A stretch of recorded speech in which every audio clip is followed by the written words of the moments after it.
ನಮಸ್ಕಾರ ಎಲ್ರಿಗೂ. ಹೊಸಬರು ನನ್ನ ಚಾನಲ್ ನೋಡ್ತಿದ್ರೆ ಸಬ್ಸ್ಕ್ರೈಬ್ ಮಾಡ್ಕೊಂಡು ವಿಡಿಯೋ ನೋಡಿ, ಹಾಗೆ ಒಂದು ಲೈಕ್ ಕೊಡಿ. ನಾನು ಹಾಕೋ ವಿಡಿಯೋಯಿಂದ ನಿಮಗೆ ಉಪಯೋಗ ಇದೆ ಅನಿಸಿದ್ರೆ ಬೇರೆಯವ್ರಿಗೂ ಶೇರ್ ಮಾಡಿ. ಬನ್ನಿ ಇವತ್ತಿನ ಬ್ಲಾಗ್ ಸ್ಟಾರ್ಟ್ ಮಾಡೋಣ. ನಾನು ಸಾಮಾನ್ಯವಾಗಿ ಯಾರ ತಂಟೆಗೂ ಹೋಗಲ್ಲ, ಮತ್ತು ಬೇರೆಯವರು ಚಾನಲ್ ವಿಷಯವಾಗಿಯೂ ಮಾತಾಡಲ್ಲ, ಬೇರೆಯವ್ರ ಸುದ್ದಿಗೂ ನಾನು ಹೋಗಲ್ಲ. ನನ್ನ ಸುದ್ದಿಗೆ ಬಂದ್ರಂತೂ ನಾನಂತೂ ಬಿಡಲ್ಲ, ಅರ್ದು ಊರು ಬಾಗ್ಲು ಮಾಡೋದಂತೂ ಗ್ಯಾರಂಟಿ. ಹಿರಿಯರು ಒಂದು ಗಾದೆ ಹೇಳಿದ್ದಾರೆ ನೋಡಿ, ಏನಂತ, ಹರಿಯ ನೀರಿಗೆ ದೊಣೆ ನಾಯಕನ ಅಪ್ಪನೇನ ಅನ್ನಂಗೆ ನನ್ನ ಚಾನಲಲ್ಲಿ ನಾನು ವಿಡಿಯೋ ಮಾಡೋದಕ್ಕೆ ಬೇರೆಯವ್ರ ಪರ್ಮಿಷನು ನಾನು ತಗೋಬೇಕಂತೆ. ನಾನೇನಾದರೂ ಇವ್ರ ಚಾನಲ್ ಹೆಸ್ರೇನಾನ ಹೇಳಿದ್ದೀನ, ಇಲ್ಲ ಇವ್ರ ಹೆಸ್ರೇನಾದರೂ ಹೇಳಿದ್ದೀನ, ನನ್ನ ಚಾನಲಲ್ಲಿ ಏನಾದರೂ ಹೇಳಿ ನಾನು ಮಾತಾಡಿದರೆ ಮಾತ್ರ ನನ್ನ ಕೇಳಬೇಕು, ಇಲ್ಲ ಅಂದರೆ ನನ್ನ ಕೇಳೋ ರೈಟ್ಸ್ ಇಲ್ಲ. ಇಂಥವರು ನೋಡೇ ಸುಮಾರು ಗಾದೆಗಳನ್ನ ಮಾಡಿದ್ದಾರೆ ನಮ್ಮ ಹಿರೀಕರು. ಏನಂತ, ಕುಂಬಳಕಾಯಿ ಕಳ್ಳ ಅಂದರೆ ಎಗಲು ಮುಟ್ಟು ನೋಡ್ಕೊಂಡ್ರಂತೆ. ಯಾಕೆ, ನಾವು ತಪ್ಪು ಮಾಡಿದರೆ ಮಾತ್ರ ನಮಗದು ಚುಚ್ಚೋದು. ಓ ಇವರು ಮಾತಾಡಿರೋದು ಕರೆಕ್ಟು, ನಾವು ಆಡಿರೋ ತಪ್ಪು ಕರೆಕ್ಟು ಅಂತ ಅದು ಚುಚ್ಚುತ್ತೆ ಅಷ್ಟೇ. ಆ ತಪ್ಪು ಅವ್ರಿಗೆ ಅರಿವಾದಾಗಲೇ ಗೊತ್ತಾಗೋದು. ನಾನು ಎಷ್ಟು ಕಷ್ಟಪಡ್ತಿದ್ದೀನಿ ಅಂತ ಇಡೀ ಕರ್ನಾಟಕದ ಜನತೆಗೆ ಗೊತ್ತು. ನನ್ನ ವಿಡಿಯೋ ನೋಡೋರ್ಗು ಗೊತ್ತಿರುತ್ತೆ ನಾನು ಎಷ್ಟು ಕಷ್ಟಪಡ್ತಿದ್ದೀನಿ ಅಂತ. ಅದನ್ನು ಬಿಟ್ಬಿಟ್ಟು ಇವ್ರ ಸುದ್ದಿ ಮಾತಾಡ್ಕೊಂಡು ಕೂತ್ಕೊಳ್ಳೋಣ. ನಾನು ಒಂದು ವಿಡಿಯೋ ಮಾಡೋದ್ರಿಂದ ಎಷ್ಟು ಕಷ್ಟ ಇರುತ್ತೆ, ಶ್ರಮ ಇರುತ್ತೆ ಅಂತ ಅವ್ರಿಗೇನು ಗೊತ್ತಿರುತ್ತೆ, ಮಾಡೋರಿಗೆ ಮಾತ್ರ ಗೊತ್ತಿರುತ್ತೆ. ಅದು ಏನು ಹೇಳ್ತಾರೆ, ನನ್ನ ವಿಡಿಯೋನ ಡಿಲೀಟ್ ಮಾಡಬೇಕಂತೆ. ಅದು ಹೇಳೋದು ನೋಡಬೇಕು ಹೆಂಗೆ ಹೇಳ್ತಾರೆ ಅಂದರೆ, ಈ ಡಿಲೀಟ್ ಮಾಡು ಅಂತ ಹೇಳೋ ರೈಟ್ಸ್ ಇವ್ರಿಗೇನೈತೆ, ಆ ರೈಟ್ಸ್ ಯಾರು ಇವ್ರಿಗೆ ಕೊಟ್ಟಿದ್ದು? ನಾನೇನಾದರೂ ಬೇರೆಯವ್ರ ಹೆಸರು ಹೇಳಿ ಬೇರೆಯವ್ರ ಚಾನಲ್ ಹೆಸರು ನನ್ನ ಚಾನಲಲ್ಲಿ ಹೇಳಿದಿದ್ರೆ ಕೇಳೋದ್ರಲ್ಲೂ ಒಂದು ಅರ್ಥ ಇದೆ. ಸುಮ್ಮನೆ ಆ ವಿಡಿಯೋ ಡಿಲೀಟ್ ಮಾಡು ಅಂತಂದರೆ ಹೆಂಗೆ ಮಾಡಿಬಿಡ್ತಾರೆ? ಚೆನ್ನಾಗೆ ಮುಂದುವರಿಯೋರನ್ನ ನೋಡಿದ್ರೆ ಕಾಲೆಳಿಯೋಕ್ಕೆ ಅಂತಲೇ ಇಂಥ ಜನಗಳಿರ್ತಾರೆ. ಇಂಥವ್ರಿಗೆಲ್ಲ ತಲೆ ಕೆಡಿಸ್ಕೊಂಡು ಕೂತ್ಕೊಂಡ್ರೆ ನಾವು ಮುಂದುವರಿಯೋಕ್ಕಾಗೋದಿಲ್ಲ. ಇಂಥ ಜನಗಳನ್ನೆಲ್ಲ ಸೈಡಿಗಿಟ್ಟು ಬನ್ನಿ ಇವತ್ತಿನ ವಿಡಿಯೋ ಏನು ಅಂತ ನೋಡೋಣ. ಇನ್ನು ಗಿಡಗಳನ್ನ ಪರ್ಚೇಸ್ ಮಾಡೋರು 2 ಗಿಡ ಬೇಕಾದರೂ ತೊಗೋಬೋದು, 3 ಗಿಡ ಬೇಕಾದರೂ ತೊಗೋಬೋದು. ಇಷ್ಟೇ ಗಿಡ ತೊಗೋಬೇಕು ಅನ್ನೋಂಥದ್ದೇನೂ ರೂಲ್ಸ್ ಇಲ್ಲ. ಯಾಕೆ ಅಂದರೆ ಕೆಲವ್ರಿಗೆ ತುಂಬ ಕಲರ್ಸ್ ಇರುತ್ತೆ, 1-2 ಕಲರ್ ಇರೋದಿಲ್ಲ, ಆ ಕಲರ್ ಬೇಕಾಗಿರುತ್ತೆ. ಅಂಥ ಸಮಯದಲ್ಲಿ 2 ಕಲರ್ ಬುಕ್ ಮಾಡ್ಕೊಳ್ತೀರಾ, ಆ 2 ಗಿಡನೂ ನಾನು ಖಂಡಿತ ಕಳಿಸ್ಕೊಡ್ತೀನಿ. ಯಾರಿಗೂ ನಾನು ಗಿಡನ ಫ್ರೀಯಾಗಿ ಕೊಡೋದಿಲ್ಲ. ಯಾಕೆ ಫ್ರೀಯಾಗಿ ಕೊಡೋದಿಲ್ಲ? ದುಡ್ಡು ಕೊಟ್ಟು ತಗೊಂಡ್ರೆ ಅದಕ್ಕೊಂದು ಬೆಲೆ ಇರುತ್ತೆ. ಯಾಕೆಂದರೆ ಆ ಗಿಡನ ನಾವು ಉಳಿಸ್ಕೋಬೇಕು ಅನ್ನೋ ಜವಾಬ್ದಾರಿ ಇರುತ್ತೆ. ಅದೇ ನಾವು ಫ್ರೀಯಾಗಿ ಗಿಡ ತಗೊಬಂದ್ರೆ ಏನಾಗುತ್ತೆ, ಕೇರ್ಲೆಸ್ ಮಾಡ್ತೀವಿ. ಒಂದು ಗಿಡದ ಬೆಲೆ ಏನು ಅಂತ ನಮಗೆ ಗೊತ್ತಾಗಬೇಕು. ಅದಕ್ಕೋಸ್ಕರನೇ ನಾನು ಯಾರಿಗೂ ಫ್ರೀಯಾಗಿ ಗಿಡಗಳನ್ನ ಕೊಡೋದಿಲ್ಲ. ಈಗ ನಾವು ಮನೆಗೆ ಏನೇ ಒಂದು ವಸ್ತು ಆದ್ರೂ ಅಷ್ಟೇ, ನಾವು ದುಡ್ಡು ಕೊಟ್ಟು ತಗೊಬಂದರೆ ನಮ್ಗೆ ಅದ್ರ ಮೇಲೆ ಹೆಚ್ಚು ಜವಾಬ್ದಾರಿ ಇರುತ್ತೆ, ಕಾಳಜಿ ಮಾಡ್ತೀವಿ. ನಾವು ದುಡ್ಡು ಕೊಟ್ಟು ತಗೊಬಂದಿದ್ದೀವಿ, ಜೋಪಾನ ಮಾಡಬೇಕು ಅನ್ನೋ ಕಾಳಜಿ ನಮಗಿರುತ್ತೆ.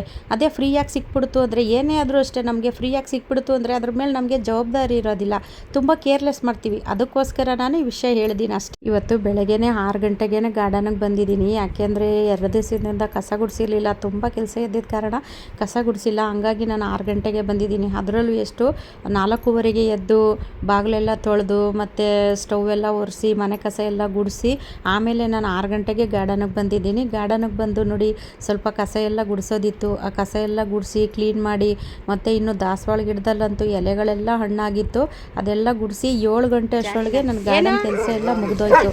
ಇನ್ನು ಜಾನಿ ನೋಡಿ ಎಷ್ಟು ಹಠ ಮಾಡ್ತಿದ್ದಾನೆ, ಬಿಚ್ಚಲಿ ಅಂತ ಈ ಥರ ಎಲ್ಲ ಹಠ ಮಾಡ್ತಾ ಇರ್ತಾನೆ. ಬಿಚ್ಚು ಅಂತ ನೋಡಿ ಹೆಂಗ್ ಮಾಡ್ತಿದ್ದಾನೆ,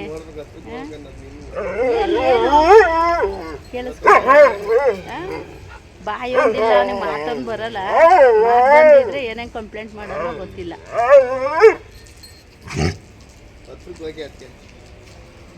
6 ಗಂಟೆಗೆ ನಮ್ಮ ಮನೆಯವರು ಜಾನಿ ಬಂದು ಅಲ್ಲಿ ಟೆರೆಸಲ್ಲಿ ಕಟ್ಟಿದ್ದಾರೆ. ಅವ್ರು ಬರೋಷ್ಟರೊಳಗೆ ನನ್ನ ಗಾರ್ಡನ್ ಕೆಲಸ ಎಲ್ಲ ಮುಗ್ದಿತ್ತು. ಕಸ ಎಲ್ಲ ಗುಡಿಸಿ ಎಲ್ಲ ಕ್ಲೀನ್ ಮಾಡಾಗಿತ್ತು.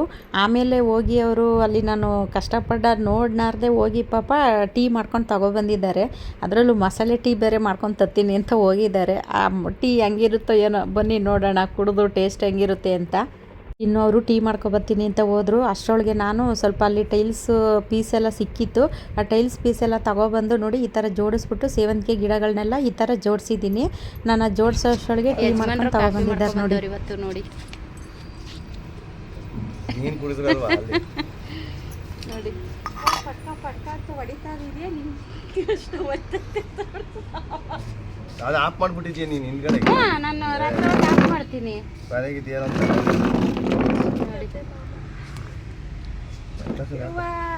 ನೋಡೋಣ. ನಮ್ಮ ಮಾಮನ ಕೈ ಟೀ ಇವತ್ತ ಚೆನ್ನಾಗೈತೆ, ಹೆಂಗೆ ನೋಡೋಣ ಹೆಂಗೆ ಐತೆ.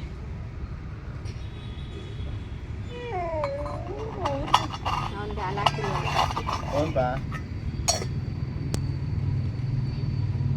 ಅಯ್ಯೋ ಬೊಗ್ಗೆ ಯಾಕೆ ನೋಡ್ತೀಯ ತಗೊಳ್ರಿ.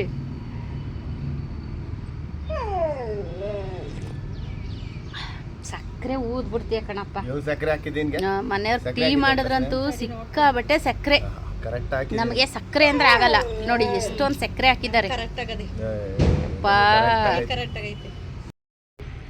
ಜಾನಿ ನೋಡಿ ಅಲ್ಲಿ ಬಿಟ್ಟಿಲ್ಲ ಅಂತ ಅವ್ನು ಏನು ಜೋರು ಮಾಡ್ತಿದ್ದಾನೆ. ಕೇಳಿಸ್ಕೊಳ್ಳಿ, ಅವ್ನು ಹಂಗೆ ಅವ್ನ ಸೌಂಡ್ ಕೇಳಿಸ್ಕೊಳ್ಳಿ. ನಮ್ಮ ಮನೆಯವ್ರು ಇರಬೇಕು, ನಮ್ಮ ಮನೆಯವ್ರು ಇತ್ತು ಅಂದ್ರೆ ಅವನು ಮುಗೀತು ಕತೆ. ಹಾಂ, ಈಗ ನೋಡಿ ಹೋಗವ್ರೆ ಅಪ್ಪ ಮಗ ಇಬ್ಬರು. ಹಾಂ, ಈಗ ಅವರು ನಮ್ಮ ಮನೆಯವ್ರು ಬಂದ್ಬಿಡ್ತು ಅಂದರೆ ಜಾನಿಗೆ ಕೊಂಬುಗಳು ಬಂದ್ಬಿಡುತ್ತೆ. ನಾನು ಹೇಳಿದ ಮಾತೇ ಕೇಳೋದಿಲ್ಲ ಅವನು. ನಮ್ಮ ಮನೆಯವ್ರು ಇಲ್ಲ ಅಂದರೆ ನಾನು ಹೇಳ್ದಂಗೆಲ್ಲ ಕೇಳ್ಕೊಂಡಿರ್ತಾನೆ, ಇಲ್ಲ ಅಂದರೆ ಅವನಿಗೆ ಜಂಬ ಜಾಸ್ತಿ ಆಗಿಬಿಡುತ್ತೆ. ನೋಡಿ ಅಲ್ಲಿ ನಾವೆಲ್ಲ ಟೀ ಕುಡಿತಾ ಇದ್ದರೆ ಅವಳ ಹತ್ರ ಹೋಗಿ ಅದೇನೋ ಕಿತಾಪತಿ ಮಾಡ್ತಾವೆ ನೋಡಿ. ಈಗ ಇಲ್ಲಿ ನನ್ನ ಹತ್ರಕ್ಕೆ ಬಂದು ನನಗೆ ಸಮಾಧಾನ ಮಾಡೋದು. ನಾನು ಬೈತಾ ಇದ್ನಲ್ಲ ಅವನಿಗೆ, ಅದಕ್ಕೆ ನನಗೆ ಬಂದು ಹಿಂಗೆ ಸಮಾಧಾನ ಮಾಡೋದು. ಎಷ್ಟು ಬುದ್ಧಿ ಅಂದರೆ ನಮ್ಮ ಜಾನಿಗೆ ಹೇಳಬೇಕು ಅಂದರೆ ಒಂದು ಸಾಂಗೇ ಇದೆ ನೋಡಿ, ಪ್ರಾಣಿಗಳೇ ಗುಣದಲ್ಲಿ ಮೇಲು ಮಾನವನ ಅದಕ್ಕಿನ್ನ ಕೀಳು ಅಂತ. ಅದು 100% ಅಲ್ಲ 200% ನಿಜ. ನಮ್ಮ ಜಾನಿ ಅಂಥವ್ರನ್ನ ನೋಡೇ ಆ ಸಾಂಗು ಮಾಡಿದ್ದಾರೆ ಅಂತ ಅನಿಸುತ್ತೆ. ನೋಡಿ ನಮ್ಮ ಮನೆಯವರು ಟೀ ಮಾಡ್ಕೊಂಡು ತಗೊಬಂದಿದ್ದಾರೆ, ಕುಡಿತಾ ಇದ್ದೀವಿ. ಅಂದರೆ ಅವರು ಟೀ ಮಾಡ್ಕೊಂಡು ಬರೋ ಅಷ್ಟರೊಳಗೆ ನನಗೆ ಗಾರ್ಡನ್ ಕೆಲಸ ಎಲ್ಲ ಮುಗ್ದಿತ್ತು. ಇವತ್ತು ಸ್ವಲ್ಪ ಬೇಗನೆ ಬಂದಿದ್ದೀನಲ್ಲ, ಹಂಗಾಗಿ ಸ್ವಲ್ಪ ಕೆಲಸ ಎಲ್ಲ ಮುಗೀತು. ಅಂದರೆ ಸ್ವಲ್ಪ ತಂಪತ್ತು ವಾತಾವರಣದಲ್ಲಿ ಕೆಲಸಗಳೆಲ್ಲ ಬೇಗ ಮಾಡ್ಕೋಬೋದು. ಬಿಸಿಲು ಸ್ಟಾರ್ಟ್ ಆಯಿತು ಅಂದರೆ ಕೆಲಸ ಮಾಡೋದು ಸ್ವಲ್ಪ ಕಷ್ಟ ಆಗುತ್ತೆ. ಆದರೂ ಏನೂ ಮಾಡೋಕ್ಕಾಗೋದಿಲ್ಲ, ನಾನು ಬಿಸಿಲಲ್ಲೂ ಸಹ ಮಾಡ್ತೀನಿ. ಅನಿವಾರ್ಯ, ಏನೂ ಮಾಡೋಕ್ಕಾಗೋದಿಲ್ಲ. ಬಿಸಿಲು ಅಂತ ಕೂತ್ಕೊಂಡ್ರೆ ಕೆಲಸಗಳಾಗುತ್ತಾ. ಇನ್ನು ನೋಡಿ ಮಲ್ಲಿಗೆ ಹೂವು, ಕಾಕಡ ಹೂವು ಅಂತೂ ನನ್ನ ಗಾರ್ಡನ್ನಲ್ಲಿ ತುಂಬ ಚೆನ್ನಾಗಿ ಬಿಡ್ತಾ ಇದೆ. ಮಲ್ಲಿಗೆ ಹೂವು ಸ್ಟಾರ್ಟ್ ಆಗಿದೆ, ದುಂಡು ಮಲ್ಲಿಗೆ ಮತ್ತು ಸೂಜಿ ಮಲ್ಲಿಗೆ ಎಲ್ಲ ಬಿಡ್ತಿದೆ ನೋಡಿ. ಇವತ್ತಿಷ್ಟು ದಾಸವಾಳ ಹೂವೆಲ್ಲ ಅರಳಿದ್ದಾವೆ. ಕಾಕಡ ಹೂವು ಮತ್ತು ಮಲ್ಲಿಗೆ ಹೂವು, ದಾಸವಾಳ ಹೂವೆಲ್ಲ ಅರಳಿದೆ ನೋಡಿ. ಇಷ್ಟು ಹಾರ್ವೆಸ್ಟ್ ಮಾಡಿದ್ದೀನಿ. ಅಂದರೆ ದಾಸವಾಳ ಹೂವು ಸಿಗ್ತಾನೆ ಇರುತ್ತೆ, ಸಿಗೋದಿಲ್ಲ ಅನ್ನೋ ಥರ ಏನೂ ಇರೋದಿಲ್ಲ. ಇನ್ನು ಸ್ವಲ್ಪ ಸೇವಂತಿಗೆ ಎಲ್ಲನೂ ರೀಪಾಟ್ ಮಾಡೋದಿತ್ತು ನೋಡಿ. ಈ ಟೈಮಲ್ಲಿ ಹೂವೇ ಬಿಡೋದಿಲ್ಲ, ವರ್ಷಕ್ಕೆ ಒಂದೇ ಸತಿ ಹೂವು ಅಂತಾರಲ್ಲ ನೋಡಿ. ನನ್ನ ಗಾರ್ಡನ್ನಲ್ಲಿ ಇಡೀ ಹೂವು ಇದ್ದೇ ಇರುತ್ತೆ, ನೀವೇ ನೋಡ್ತಾ ಇರ್ಬೋದು ನೋಡಿ. ಅಲ್ಲಿ ಎಷ್ಟೊಂದು ಮೊಗ್ಗುಗಳಾಗಿದೆ, ಅದರಲ್ಲೂ ಅರಳಕ್ಕೆ ಸ್ಟಾರ್ಟ್ ಆಗಿದೆ. ಇದು ಆರೆಂಜು. ಅಂದರೆ ನಾನು ಫಸ್ಟ್ಗೆ ಒಂದು ಕಟಿಂಗ್ ಇಟ್ಟಿದ್ದೆ. ನಾನು ಸ್ಟಾರ್ಟಿಂಗಲ್ಲಿ ನನ್ನ ಗಾರ್ಡನಲ್ಲಿ ಒಂದಿತ್ತು ನೋಡಿ ಆರೆಂಜು, ಅದರಲ್ಲಿ ಸ್ವಲ್ಪ ಕಟಿಂಗ್ ತೆಗೆದಿಟ್ಟಿದ್ದೆ. ಅದು ಇವಾಗ ದೊಡ್ಡದಾಗಿದೆ, ಅದನ್ನು ರೀಪಾಟ್ ಮಾಡ್ತಾ ಇದ್ದೀನಿ. ಒಂದು ಸೇವಂತಿಗೆ ಗಿಡಗಳು ಸ್ವಲ್ಪ ದೊಡ್ಡದಾಗಿರೋದನ್ನೆಲ್ಲ ತೆಗೆದು ಇವತ್ತು ಬೇರೆ ಪಾಟಿಗೆ ಶಿಫ್ಟ್ ಮಾಡ್ತಾ ಇದ್ದೀನಿ. ಅಂದರೆ ಈ ಸೇವಂತಿಗೆ ಅಂತೂ ಕಲ್ಲರ್ ಸೇವಂತಿಗೆ ಗಿಡಗಳು 4 ಸಸಿಗಳನ್ನ ನಾನದು ಗ್ಲಾಸಲ್ಲಿ ಇಟ್ಟಿದ್ದೆ. ಮೊನ್ನೆ ಅದ್ರ ವೀಡಿಯೋನು ಸಹ ತೋರಿಸಿದ್ದೀನಿ. ಆ ಗ್ಲಾಸಲ್ಲಿ ಇಟ್ಟಿರೋದನ್ನು ತೆಗೆದು ಇವತ್ತು ದೊಡ್ಡ ಪಾಟಿಗೆ ಹಾಕಿದ್ದೀನಿ. ಇನ್ನು ನೋಡಿ ಅದು ಗಾರ್ಡನ್ ಕೆಲಸ ಎಲ್ಲ ಮುಗಿಸಿ ಸಂಜೆ ಬಂದು ವಾರ ಮಾಡೋ ಅಷ್ಟರೊಳಗೆ ಇಷ್ಟೊತ್ತಾಯಿತು, 6 ಗಂಟೆ ಆಯಿತು ನೋಡಿ. ಇವಾಗ ಪೂಜೆ ಎಲ್ಲ ಮುಗಿಸಿ, ಅಂದರೆ ಇವತ್ತು ಶನಿವಾರ, ಶುಕ್ರವಾರ ವಾರ ಮಾಡೋಕ್ಕಾಗಿಲ್ಲ, ಬೇಡದೇ ಇರೋ ಫೋನ್ ಬಂತು. ಆ ಫೋನ್ ಕಡೆ ಮಾತಾಡಿಕೊಂಡು ಅವತ್ತು ವಾರ ಮಾಡೋಕ್ಕೆ ಆಗಿರಲಿಲ್ಲ. ಹಾಗಾಗಿ ಇವತ್ತು ಶನಿವಾರ ಅಂದ್ರೂ ಸ್ವಲ್ಪ ಬೆಳಗ್ಗೆಯಿಂದ ಗಾರ್ಡನಲ್ಲಿ ಕೆಲಸ ಎಲ್ಲ ಮುಗಿಸ್ಬಿಟ್ಟು ಸಂಜೆ ಬಂದು ವಾರ ಮಾಡಿದ್ದೀನಿ ನೋಡಿ. ಇಷ್ಟು ಸಿಕ್ಕಿದೆ ನೋಡಿ. ಮಲ್ಲಿಗೆ ಹೂವೆಲ್ಲನೂ ಕಟ್ಟಿ ನೋಡಿ. ಕನಕಾಂಬರ ಹೂವು ಇನ್ನೂ ಸ್ವಲ್ಪ ಇತ್ತು, ಅದನ್ನು ಕಟ್ಟೋಕ್ಕೆ ಟೈಮ್ ಇರಲಿಲ್ಲ, ಕಟ್ಟಿಲ್ಲ ನೋಡಿ. ಇವಾಗ ಪೂಜೆ ಎಲ್ಲ ಮುಗೀತು. ಪೂಜೆ ಎಲ್ಲ ಮುಗಿದು ಇವಾಗ ಗಿಡಕ್ಕೆ ನೀರು ಹಾಕೋಣ ಅಂತ ಬಂದಿದ್ದೀನಿ. 6 ಗಂಟೆ ಆಗಿದೆ ಇವಾಗ.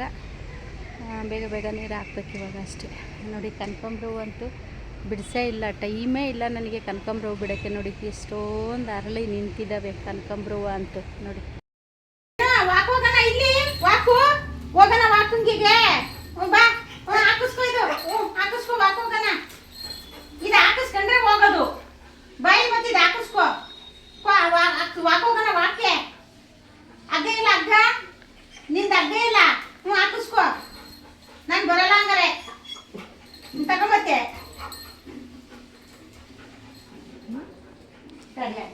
ಕಟ್ ಮಾಡ್ಕೊ. ಹೋಗೋಣ. ನೋಡ್ದ ಹೋಗೋಣ.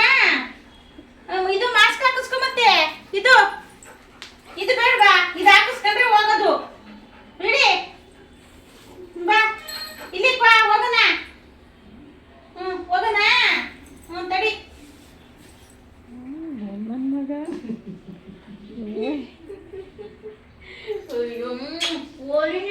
ಕರ್ಕೊಂಡು ಹೋಗ್ಬಾ, ಮೇಲೆ ಊಟ ಮಾಡೋಣ. ಇಷ್ಟೊತ್ತಿಗೆ ಬಿಡ, ನಾಯಿಗಳು ಬರ್ತವೆ. 11 ಗಂಟೆ ಹೋಯ್ತೀನಿ, ಸುಮ್ಮನೆ ಅಲ್ಲಿ ನಾಯಿ ಬಿಡವಲ್ಲ ಮಾಡಿ. ಜಾನಿ ಇರು ಬಾರ ಇಲ್ಲಿ ಜಾನಿ.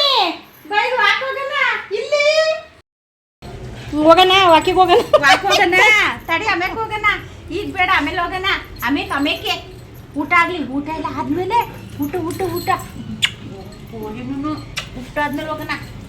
ನಾನು ವಾಕ್ ಹೋಗೋಣ ಅಂದರೆ ಅವ್ನಿಗೆ ಅದೇನು ಖುಷಿನೋ ಕುಣ್ದಾಡ್ಬಿಡ್ತಾನೆ. ಹಂಗಾಗಿ ನಾನು ಅವ್ನಿಗೊಂದು ಸ್ವಲ್ಪ ಟೈಮ್ ಕೊಟ್ಟು ಸಂಜೆ ಟೈಮ್ ವಾಕ್ ಕರ್ಕೊಂಡು ಹೋಗ್ತೀನಿ. 10:30ಗೆ ನೈಟು 10:30 ಕರ್ಕೊಂಡು ಹೋಗ್ತೀನಿ. ಆದರೂ ಅವನ್ನ ವಾಕ್ ಕರ್ಕೊಂಡೋಗಿ ಬಂದು ನಾನು ವೀಡಿಯೋ ಎಡಿಟ್ ಮಾಡಿ ವಾಯ್ಸ್ ಕೊಟ್ಟು ಅದೆಲ್ಲ ರೆಡಿ ಮಾಡಿ ಇಟ್ಟು ಮಲಗೋದೆ 12 ಗಂಟೆ ಆಗುತ್ತೆ.